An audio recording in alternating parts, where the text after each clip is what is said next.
Welcome back to the channel.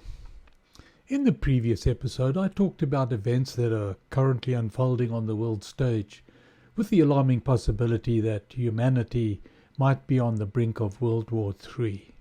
I also explained why the total destruction of our environment and the extinction of the human race on Earth will not be allowed to happen, and therefore, while World War III has ostensibly begun, it is only in the form of empty threats by heads of state who want to impose maximum fear on all the citizens of Earth.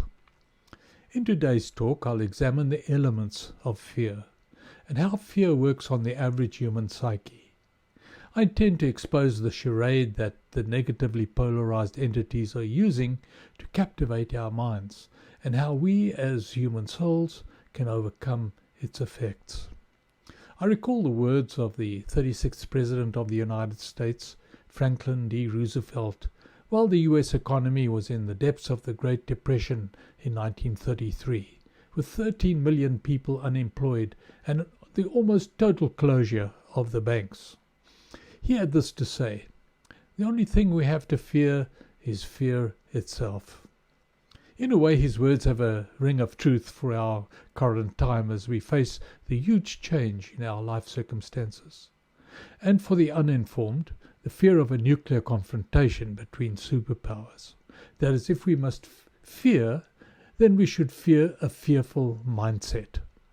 It's a classic oxymoron, of course, but I believe it's one that provides a subliminal truth about how we see ourselves as creatures who are very capable of contrary and abstract thought. Let's put fear into its correct perspective for the purpose of our lesson today. In the primal sense, fear was a useful tool to aid the soul in issues of safety and self-preservation. We see it as the flight or fight syndrome that motivated the soul in conditions of dangerous confrontations. But in the arena of consciousness, evolution and third density living, it is a seriously limiting factor for the following reasons. A. To begin with, fear creates indecision. If you're facing the loss of something or someone very dear to you, you'll spend much time trying to think of a solution, trying to validate an action that will release you from your anxiety. B. Fear never leads to a productive decision. When you finally make a decision on an action that you think will work for you, you'll find that it never does. And many times the end result is worse for you than you previously contemplated. And what happens in such a case is that you'll begin to lose hope that there could actually be a positive outcome. C. Fear lowers a soul's vibration. With vibration and frequency being the governing principles in the universe, all the negative results that fear brings has a detrimental effect on a soul's vibrational status. There is a range of frequencies and vibrations in the third density realm, and the lowest of these is the paralysis of hope, a state of inertia in the spiritual sense, and the soul will remain at the bottom of the third density growth ladder for as long as this paralysis exists. D. It severely limits rational thought. When a soul is in this low vibrational state of inertia, there is little hope of finding a way or reason to snap out of it, which only saps all energy, both biologically and spiritually. This is not a state any soul wants to be in, believe me. I know. This all appears very negative, but we need to know the extent that the negatively polarized beings who wish to use fear as their most effective weapon will descend to.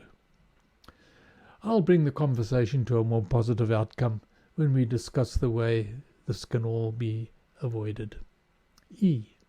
It can bring sickness and disease to the biological body and insanity to the mind.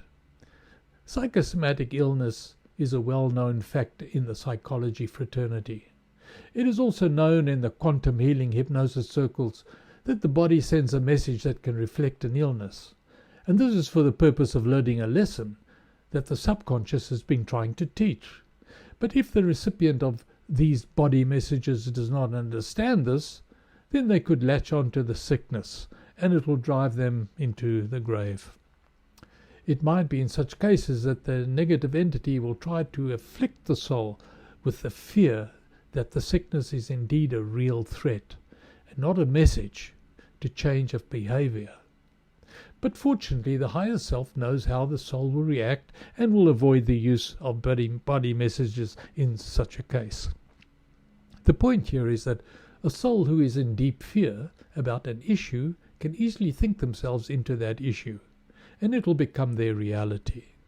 This, of course, is, in a way, our co-creative ability working against us. The other scenario is that the soul can be in such a state of fear that insanity results and death by suicide or the committing of a destructive act may be the final outcome. We need to be armed with the knowledge that the negative agents feed off our fear in a way that helps them stay active in the incarnation. If they do not get any results, they will lose the ability to continue with their mission. Okay, enough of all this negative stuff. Let's look at how we, as souls who are recipients of the negative polarity's cosmic greetings, can overcome the effects that fear has on our psyches. Your very first response when faced with a scenario that threatens your standing and future progress toward the intended goal of density elevation is to remember who you are. You are a fractal of Source. You are a spiritual being having a human experience, and you are Source experiencing its creation to the fullest possible degree. It's amazing how quickly we lose sight of this vital truth when a sudden attack comes.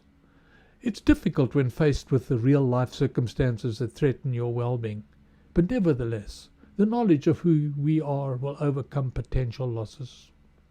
It's a case of putting things into perspective, a case of seeing the bigger picture. The battle starts in the mind. It may present some real-life challenges, but the final outcome can only be a product of the thought process, and that is where the battle is won, in the mind. There are helpful exercises that can help a soul better prepare for such a happening. It would be expedient to start regular times of meditation. There are many different types of meditations. Those that help clear the mind of clutter and destructive thoughts. One can also access the Akashic records to see the outcomes of events or align energy centers to strengthen the vibrational status of meditative states, right, and not wait until fear knocks on your door. In returning to President Roosevelt's oxymoronic utterance, I'll unscramble it to simply say that no, we do not have to fear fear itself, but we do have to know how to combat it and its effects. I'm sure that no one wants to sit on the bottom rung of the third density vibrational ladder. Well, that's all we have time for today. Before you go, please hit the thumbs up and subscribe buttons. Thank you for watching my channel. Be sure to catch up with the latest material on the next viewing of Spiritually Conscious Soul 101.